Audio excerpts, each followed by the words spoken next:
नमस्कार, जय श्री राम दोस्तों। एक और लर्निंग वीडियो में आप सभी का स्वागत है। दोस्तों, बेस्ट स्टॉक कैसे निकालें, इस बारे में आज हम बात करेंगे।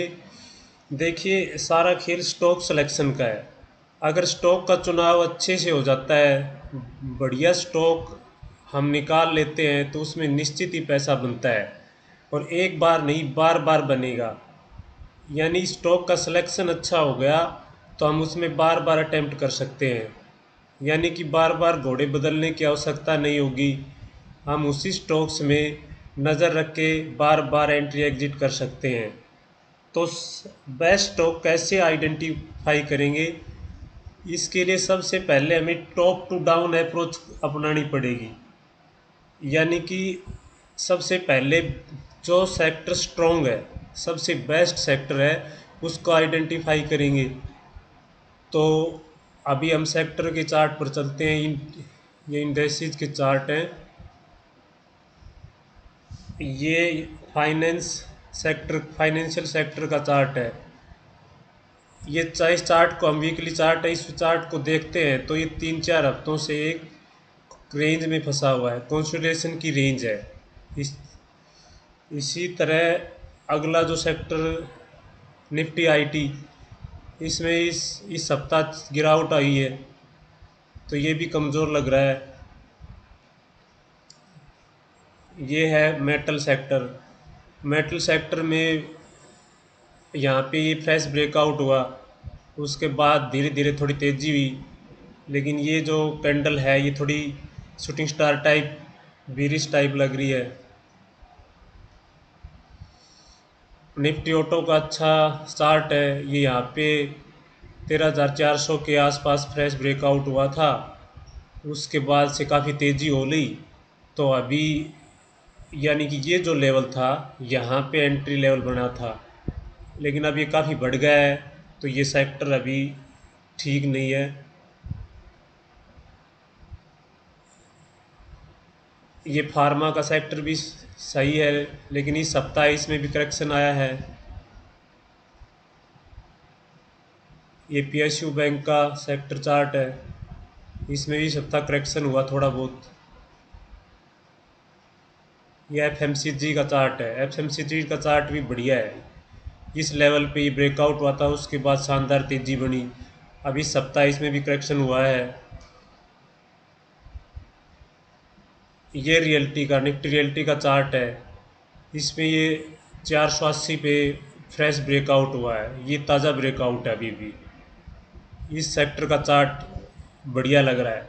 अभी हमने 7-8 सेक्टर के चार्ट देखे, जिनमें से सब में ये जो सेक्टर है ये सबसे मजबूत लग रहा है। यानी इसका जो ब्रेकआउट लेवल है ये उसी के पास है, ज़्यादा बढ़ा भी नहीं है अभी तक। यानी फ्रेश ब्रेकआउट इसमें दर्ज हुआ है। तो ये जो रियल्टी सेक्टर का चार्ट है ये बड़ा इंटरेस्टिंग है। तो ये हमने इन 5-7 सेक्टर के चार्ट देखे, इन सभी चार्ट्स में निफ्टी रियल्टी का चार्ट मजबूत लग रहा है। अब हम रियल्टी सेक्टर, रियल्टी से अच्छे स्टॉक्स का आइडेंटिफाई करेंगे। यानी हमने सबसे पहले सेक्टर इंडाइसिस से जो सेक्टर बढ़िया आउट परफॉर्म कर रहा है उस सेक्टर को पहले आइडेंटिफाई किया, जैसे कि निफ्टी रियल्टी है। अब निफ्टी रियल्टी में जो जो स्टॉक्स आते हैं जो कि अच्छा प्रदर्शन कर रहे हैं, वो निकालने का प्रयास करेंगे। जैसे अभी हमने जैसे डीएलएफ का में अच्छी तेज़ी बनी।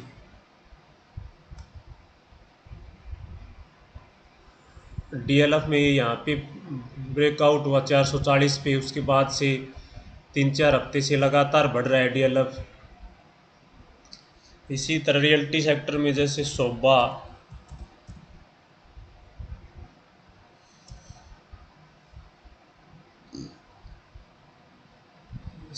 में ने भी पिछले हफ्ते अच्छी तेज़ी दिखाई, इस सप्ताह करेक्शन आया है। सेंटेक रियल्टी आता है रियल्टी सेक्टर में, सेंटेक रियल्टी देखते हैं। सेंटेक रियल्टी भी अभी बेस सेकंड बॉटम बना रहा है। ब्रिगेड आता है रियल्टी सेक्टर में, ब्रिगेड एंटरप्राइजेज।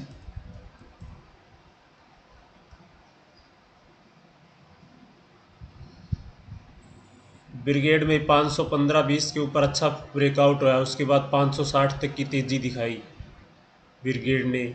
अब इस सप्ताह इसमें भी करेक्शन आया है बड़ा। और रियल्टी सेक्टर में प्रेस्टीज,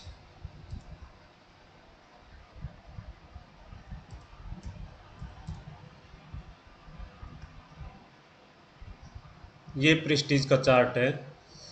प्रेस्टीज ने इस सप्ताह कितना बड़ा बुलिश कटाना कैंडल के साथ बड़ा ब्रेकआउट दिया है।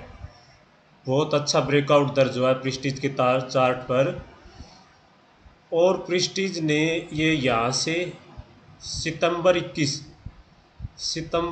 से अब जून 2023 आ गया, करीब 1.5 साल का ये जो कंसोलिडेशन है, 1.5 पौनी 2 साल का कंसोलिडेशन चल रहा था प्रेस्टीज के चार्ट पर।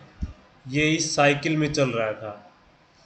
520 540 के लेवल तक जाता, फिर नीचे 400 को टच करता, फिर ऊपर 520 के लेवल को टच किया, फिर नीचे। इस तरह ये एक साइकिल में चल रहा है 1.5 पौनी 2 साल से। प्रेस्टीज जो स्टॉक्स है ये 400 से 520 की रेंज में एक साइकिल के रूप में चल रहा है, अप डाउन। इस रेंज का अब ये फ्रेश ब्रेकआउट दर्ज हुआ है, और काफ़ी टाइम बिता के, यानी करीब 1 2 3 4 5, करीब 5 सप्ताह से अच्छी तरह टाइम बिता के एक बढ़िया बुलिश कैंडल के साथ, इस वीक की बुलिश कैंडल जो बनी है इसके साथ ब्रेकआउट दिया है प्रेस्टीज ने। इससे पहले कभी भी इतना टाइम, यानी ये जो 4-5 सप्ताह का जो टाइम लिया कभी नहीं लिया। यानी एक सप्ताह के लिए गया 520 पे, यहाँ पे गया, नीचे आ गया। यहाँ भी देखो ज़्यादा दिन रुका नहीं, नीचे यहाँ भी नहीं रुका, नीचे आ गया, यहाँ भी नहीं रुका। यहाँ इसने काफ़ी समय टाइम स्पेंड किया, और उसके बाद ये बुलिश कैंडल के साथ ब्रेकआउट दिया है। तो प्रेस्टीज का चार्ट रियल्टी सेक्टर में एक स्ट्रॉन्ग चार्ट है। अभी हमने 4-5 रियल्टी से संबंधित स्टॉक्स देखे जिसमें डीएलएफ बढ़िया था, लेकिन डीएलएफ थोड़ा बढ़ चुका है अभी। लेकिन प्रेस्टीज के चार्ट है जिसमें ये अभी ये ब्रेकआउट लेवल जो कि 525 का ब्रेकआउट लेवल जो कि फ्रेश ब्रेकआउट दर्ज हुआ है।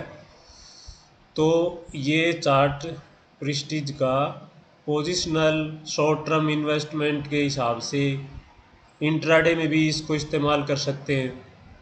तो ये स्टॉक बढ़िया है, सभी टाइम फ्रेम पे काम कर सकते हैं, क्योंकि जो स्टॉक्स बड़ी टाइम फ्रेम पे अच्छा है, वीकली चार्ट देख रहे हैं हम, वीकली चार्ट है तो उसको डेली में भी हम काम कर सकते हैं। डेली पे भी जो उस डेली के हिसाब से टाइमिंग करके उसमें एंट्री करी की जा सकती है, एग्जिट किया जा सकता है। लेकिन उस डेली से बड़ी वीकली टाइम फ्रेम होता है, तो वीकली टाइम फ्रेम पे बढ़िया है चार्ट, तो उसको डेली पे भी बढ़िया परफॉर्म करेगा।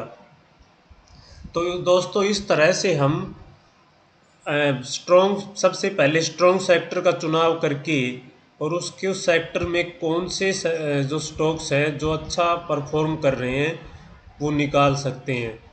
तो जो प्रेस्टीज स्टेट का जो चार्ट है ये सबसे रियल्टी सेक्टर में बढ़िया है। इस तरह से हम एक अच्छे स्टॉक्स का चयन कर सकते हैं, जो कि इंट्राडे के लिए भी कर सकते हैं, पोजिशनल ट्रेडिंग भी की जा सकती है, शॉर्ट टर्म इन्वेस्टमेंट पे भी।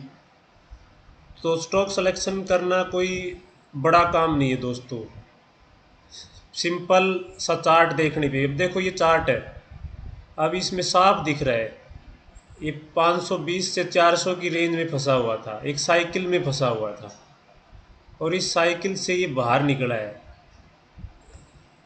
ये साइकिल से अभी बाहर निकला है, साफ दिख रहा है कि एक रेंज बनी हुई थी और रेंज को के बाहर इसने बड़ा ब्रेकआउट दर्ज किया है।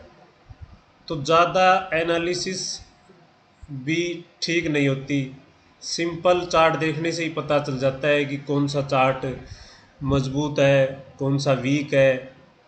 तो इस तरह से हम हर समय के लिए पोजिशनल ट्रेडिंग के लिए भी अच्छे से स्टॉक आइडेंटिफाई कर सकते हैं अपने आप से, खुद से। किसी की कॉल पर, टिप्स पर हमें निर्भर नहीं होना पड़ता। जो स्टॉक्स हम खुद सेलेक्ट करते हैं, जिसको अपनी ज्ञान के आधार पर, अपनी एनालिसिस के आधार पर हम जो चयन करते हैं, उस पे हमारा कॉन्फिडेंस भी होता है। अब ये एक साइकिल से बाहर आया है, एक लंबे कंसोलिडेशन के पीरियड से बाहर आया है। तो इसमें साफ दिख रहा है कि यहाँ पे जैसे ये बेस बनाया है 475 का लेटेस्ट, इस स्टॉप लॉस के साथ हम एंट्री कर सकते हैं। तो इसमें हमें एग्जिट भी पता है और एंट्री भी, अगर ये थोड़ा डीप मिलता है तो 550 के आसपास एंट्री की जा सकती है। तो इस तरह में इसमें एंट्री एग्जिट पता है, टारगेट है वो शॉर्ट टर्म इन्वेस्टमेंट के हिसाब से टारगेट निकालें। तो जो इसका ये बेस है, इस कंसोलिडेशन की जो रेंज थी, जैसे ये 520 से 400 की, तो ये 120 का जो इसकी गहराई है इस कंसोलिडेशन की, इतना ही हम ऊपर का टारगेट निकाल सकते हैं। यानी 520 में 120 जोड़ देंगे, करीब 640 650 के टारगेट निकल आते हैं। तो हमें एंट्री पता, एग्जिट पता, टारगेट पता, तो हम अपने स्वयं के कॉन्फिडेंस के साथ चार्ट पर बने रह सकते हैं। और कहीं हमने कई सुनाई बातों पे विश्वास कर लेते हैं, तो उसमें हमें ये नहीं पता होता कि कहाँ निकलना है, कहाँ प्रॉफिट बुक करना है। तो इसलिए स्टॉक सिलेक्शन हम खुद से करें तो वो बढ़िया होता है।